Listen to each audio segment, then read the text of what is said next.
Good morning, everybody. Happy Monday. It's February 3rd, 2025. And yes, it's a Looney Tunes market that we have going right now. So that's why I played that song today. Great to be with all of you today. Hope you had a great weekend. We have Super Bowl coming up this coming Sunday, February 9th. Looking forward to that. Eagles versus Chiefs in a rematch of Super Bowl 57 from 2 years ago. Be an interesting game. Of course, Chiefs are slightly favored. It's going to be a lot of fun this weekend. I hope you guys enjoy the game as well. So let's talk about the markets over here. So obviously, a lot of you are aware of what's happening today. Markets are getting slammed big time, nearly 2% at the worst levels of the S&P 500 futures. The S&P, the Dow Industrials down about 1.5%. Nasdaq down about a little more than 1.5%.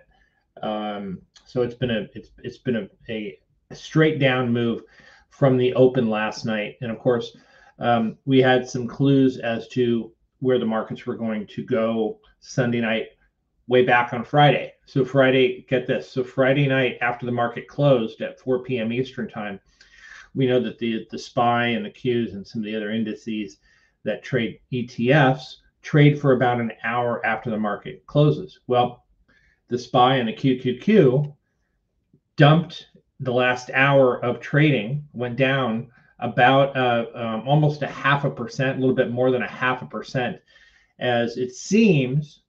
Now, don't call me a conspiracy theorist here, but it seems that somebody knew that markets were going to be weak come Sunday night, Monday morning. Somebody knew. Who knew or where they got that information from, I'll leave that up to you to figure out. But certainly with the futures selling off last night, and then with the SPY and the QQQ and some of the other indices down late on Friday night, you know, there's some sort of there had to have been some sort of communication there about what might be happening, what might occur. But all that aside, it's just, again, I'm not a conspiracy theorist here. I just notice these things, and I can't help but go, what's happening over here? But anyway, all that stuff aside, we just have to pay attention to the market action, the market that's in front of us, right? In front of us right now, and where it's going to be going over the next several days. That's what matters the most to us right now, right? We know that the market volatility is starting to rise here. We see the VIX is up about 3.5 points over here, which is about more than 20% today. That is a large rise in one particular day, and it may signal that a reversal is going to come tomorrow. But we have a full day of trading to deal with today, full 6.5 hours of market action to deal with today. What would I suggest you do today? Just step back a little bit and do a little, just do some observing and watching what's going on. Now, if you've been in the chat room, or you're in the swing trader service, or any of the other services that we have, you notice that we did take some risk off the table late last week on Thursday and Friday, especially on Friday, because it seemed the markets were a little bit overbought, and we're entering into the time of the season here, where news maybe over the weekend is going to start driving maybe some volatility, right? Negativity or positivity. Now last week, remember, with that whole news surrounding DeepSeek, the markets got pasted on Sunday night all the way through to Monday morning, recovered a little bit of it, but then recovered a lot of it the following 3-4 days, right? Tuesday, Wednesday, Thursday, markets rallied, Fed meeting. We had big Apple earnings and Meta earnings and Microsoft, so forth. So all those things combined, we're able to turn the psychology around and lift the markets up as buyers started coming in, short covering started coming in as well too. So is that going to happen again this week? I don't know. But all I know is that if my eyes are open, I'm watching what's going on in front of me. If I'm driving a car, I'm looking through the windshield, not at my rearview mirror, right?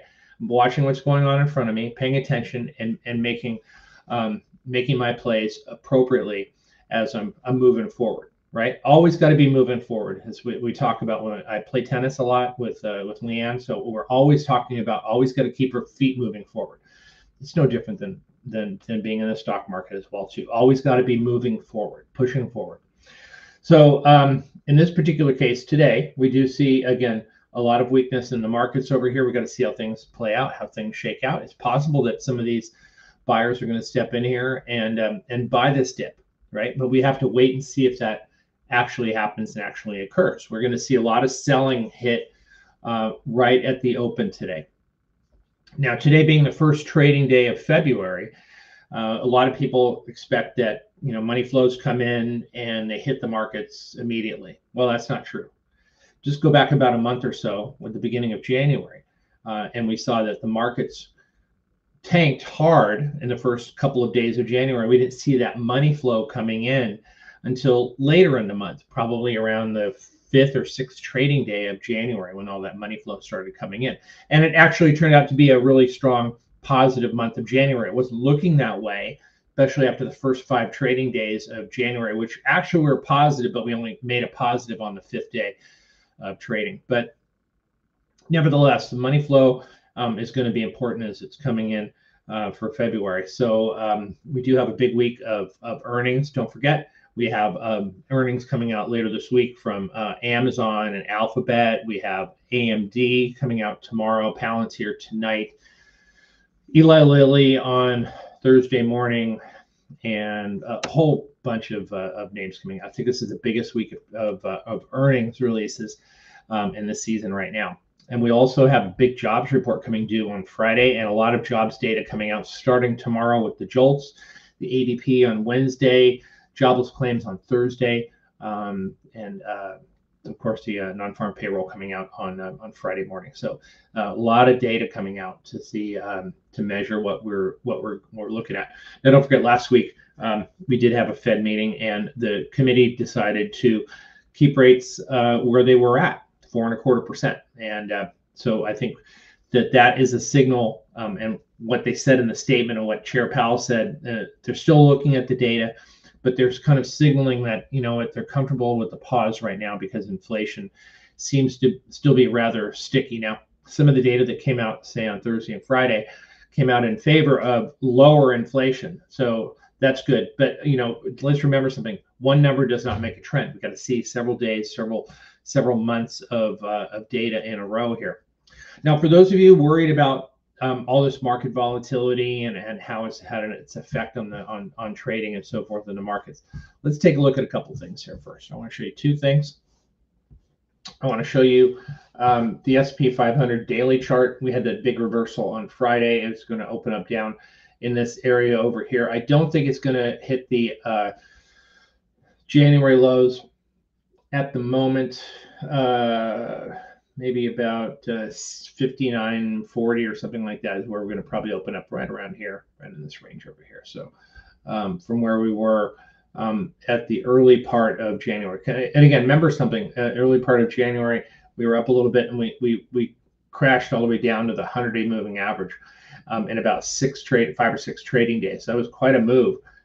I think a lot of people have forgotten about that already, right? But, so even though with today's gap down here, we gapped down last Monday, we'll be maybe a little bit below that gap down point over here, but probably still well above this 100-day moving average, even after we open up, if we open up down 100 handles.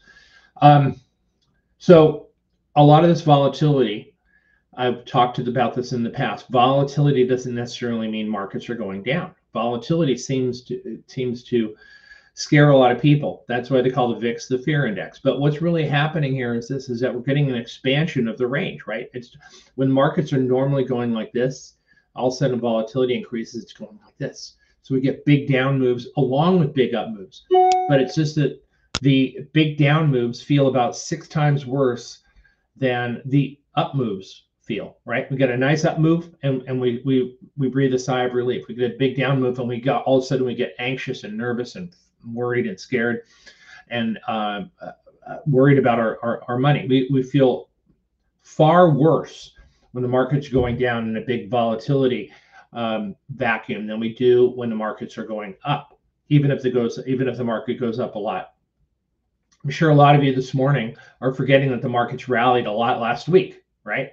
Because our memories are wiped away when we see our money disappearing before our very eyes. We don't even have a chance to trade yet. We are about 45 minutes before the market opens, and we're already looking at the markets and saying, "Damn, I'm getting pasted already." Well, you haven't yet, because the markets haven't been opened yet, but the perception is there that we're down and we're losing money. Let's take a look at the longer term trend of the market, shall we? The S&P 500 on a monthly chart. Now you tell me, you look at this chart over here, all right, and be honest with yourself, be honest with me, and tell me, do you think that the market is in a downtrend right now? Is it? Take a look at it. I mean, it's not. We've been making higher highs and higher lows for the better part of 2 years now, right? We had a little respite over here at the end of 2023, but then we've been riding higher. We only had 2 months that were down in 2024, April and December. Those were the 2 months we were down. We were up 10 months last year. We're up, well over 20% for the year, and it was a phenomenal year. But you tell me, look at this chart over here, and you tell me if is there, even with a lot of volatility in the markets over here, is this long-term trend in danger of ending now? And the answer is no, right? So if you're a long-term investor and you're seeing dips like this, well, what do? You step in there and you start adding stuff that you've been wanting to get into at a lower price, and you buy stocks as they've dipped. When don't you buy the dip? Well, you got to have some sort of confirmation that the trend is over, right? And you go back to 2022 when we peaked. We had the same sort of situation in 2020, 2021. But then we came back down over here and we confirmed it with another down bar. So it's going to take at least a couple of months of down moves for the markets to change from uptrend to downtrend on a longer term basis, right? So what I'm trying to tell you is that the short-term volatility, you should look at it as opportunities to jump in stocks and to buy stuff. We have the new service that we started last week called the Leaps Club, and we bought some Leaps last week. We're going to buy some more this week, and we have a meeting coming up today for the club members. If you want some more information on that, go to the website explosiveoptions.net. You can find out a little bit more about it. But yeah, I gotta see more downside here to believe that the market uptrend is over, right? And again, this is our guide here. Friday was the last trading day of January. We see the MACD is still in great position over here. It is a little bit overbought. Could it come down a little bit? Sure, we can get down a down month or sideways to down month for the next couple of months here, February, March, April, perhaps, and it'll scare the bejeebers out of people, believing that the market uptrend is over. But until I get confirmation that move is done, I gotta believe that every dip is going to be bought here, right? And again, when you see this situation where the markets are down so much, right, and that's the case today, it gets very unnerving. It's difficult to step in there and buy. I get it. We're all very emotional. Fear and greed on the same spectrum. We're all emotional about our wealth. We're worried about losing money, and we don't want to step in at the wrong moment. What if the market is falling apart and it's going to collapse forever? And I'm getting in there and I'm buying more stuff. What am I, crazy? No. Actually, what you're doing is you're following history, and you're following the right approach to building wealth in the stock market. It doesn't feel good at the moment, but go down the road, months, years down the road, it'll feel much better, and you'll say to yourself, well, you know what? I'm glad on a day like February 3rd, 2025, when the markets were down huge, and Bob said buy the dip, I did it, and I did add some stocks here. So until that market trend for the long term and even the intermediate term turns downward, that's the appropriate action. Okay, and these days like this provide you a great opportunity to jump in and buy stocks that are getting beaten up here. I mean, I look at stuff like I see Microsoft down a little bit over here. I see Meta's down $14 today. They had good earnings last week. Netflix came out with unbelievable earnings. It's down $10 today. Tesla came out with poor earnings, but the stock really rallied last week, up $15. I'm looking at my sheet here for earnings coming out this week, right? Some names that that I have on my radar screen includes Spotify, right? Spotify, what is that? They have earnings coming out this week. What are they doing here today? Spotify is down $6 today. Palantir coming out with earnings tonight. They're down about $1 and change today, almost $2. Let's take a look at Alphabet, right? Alphabet is one of the names that on the top of my list over here. It's down $4 today, down below $200, right? They have good earnings tomorrow, good reaction, and the buyers step back in there after tomorrow. Stocks have up at 210, right? Stock's going to be up $10 tomorrow.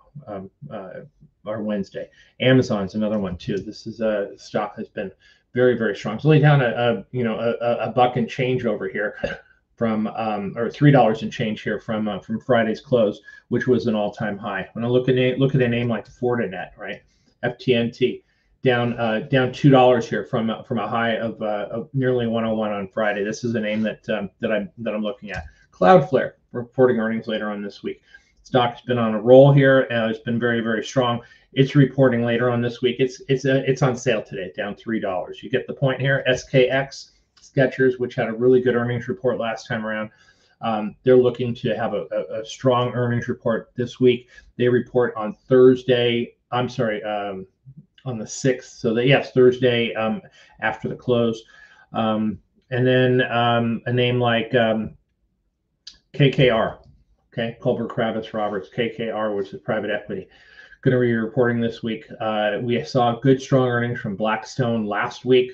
Competitor Apollo is going to be coming out this week as well, too. I think on Tuesday after the close or before the open, actually. So these couple of names gotten beat up over here. They should give you a good opportunity to get in, hold your nose, get in there. Don't look at it the rest of the day if you bought it, and have a great opportunity to get a good bounce on some of these names. So again, in this Looney Tunes type market, you have to have some control. You have to have some discipline, focus, concentration on what to do when you're presented with opportunities here that are right in your face. These are not fearful moments here, folks. Not yet.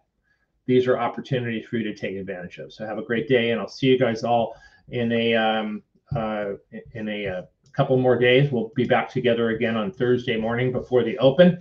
And if you're in the trading room, I'll see you there a little bit later on today. And I'm off to New York City on Saturday for a couple of days of fun and to see some friends and to do some work on Monday.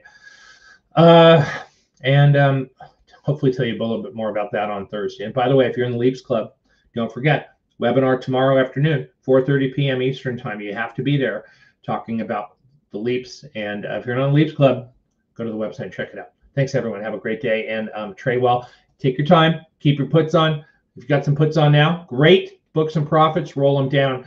That's what I'll be doing first thing in the morning. Take care, everyone. Bye.